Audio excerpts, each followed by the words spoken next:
All right, let's talk about a ship whose story is so much more than just history.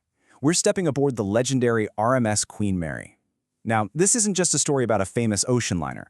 It's about a place where a celebrated past is constantly being interrupted by, well, something else. So that brings us to the big question, right? The one that people have been asking for decades. Is this famous ship actually haunted? It's a fascinating thought, and to even begin to answer that, we've got to go all the way back to the start of her journey. So her life story really breaks down into these four major acts. You've got her maiden voyage back in 1936. Then everything changes with World War II when she becomes the Gray Ghost. After that, she retires to Long Beach in 1967, and today, she's this living legend. Each one of these periods is super important, and you'll see how they all might just hold a piece of the puzzle to the mysteries we're talking about. Okay, first up, Palace on the Atlantic. We're starting in her golden age. I mean, when the Queen Mary first set sail, she wasn't just a boat. Oh no, she was the destination, the absolute peak of luxury and speed for crossing the ocean. And you have to understand the look of this thing. She was a floating masterpiece of Art Deco, which was the super popular style back in the 20s and 30s. Think sleek, geometric shapes, gorgeous materials, just pure modern luxury. Every single corner of that ship was designed to stun you. Seriously, it wasn't just like a palace on the sea, it pretty much was one. And you know, a palace like that is going to attract some A-list guests, right? Her passenger lists were insane. We're talking royalty, the biggest Hollywood celebrities of the day, dignitaries, world leaders, you name it. They all walk these decks. That's what really cemented her as this global icon. But that whole era of glamour, well, it came to a screeching halt. World War II breaks out, and the Queen Mary's life of luxury is over. Just like that. She gets a new calling, and it's a much, much darker one.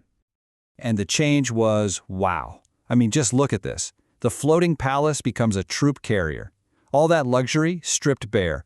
Those beautiful Art Deco colors covered up with the stark gray paint. Instead of carrying celebrities, she's now carrying thousands upon thousands of Allied troops.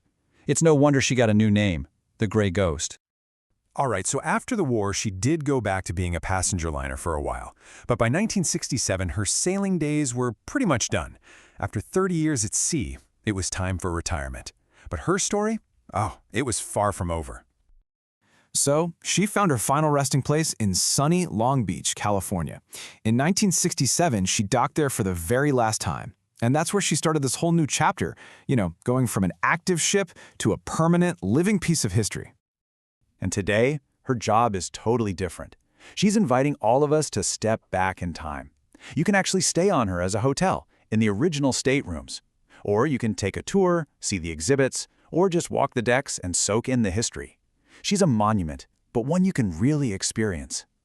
And it's right here, in her so-called quiet retirement in Long Beach, that the other part of her story really starts to bubble up. The whispers, the legends. This is where things get straight.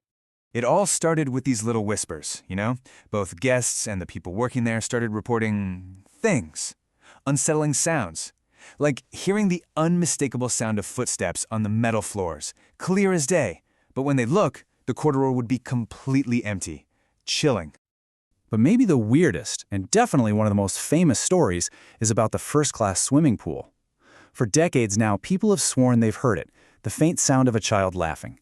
And the creepy part, it's coming from a pool that's been deserted and totally drained of water for years. So this is what it all comes down to, right? History or haunting? We've got the official, documented history of the ship on one side, and then we've got all these spooky stories on the other. What's really going on here? And this is where it gets really interesting. The folklore is just packed with whispers, footsteps, ghostly laughter, the whole shebang. But then you look at the historical record, and it's pretty clear. Yes, people did pass away on the ship over its 30-year career. That's just life. But they were from natural causes. There were no murders, no big violent tragedies recorded.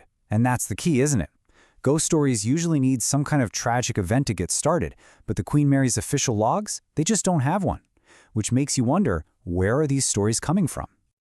So in the end, the Queen Mary is kind of living a double life. On one hand, she's this incredible piece of history you can actually touch and walk through. But on the other, she's the setting for some of the most famous ghost stories out there. The official records are totally silent about any spirits. But those whispers in the hallways, they just keep on going. It leaves you with one last question, doesn't it? What do you believe? Where does the history stop and the haunting really begin?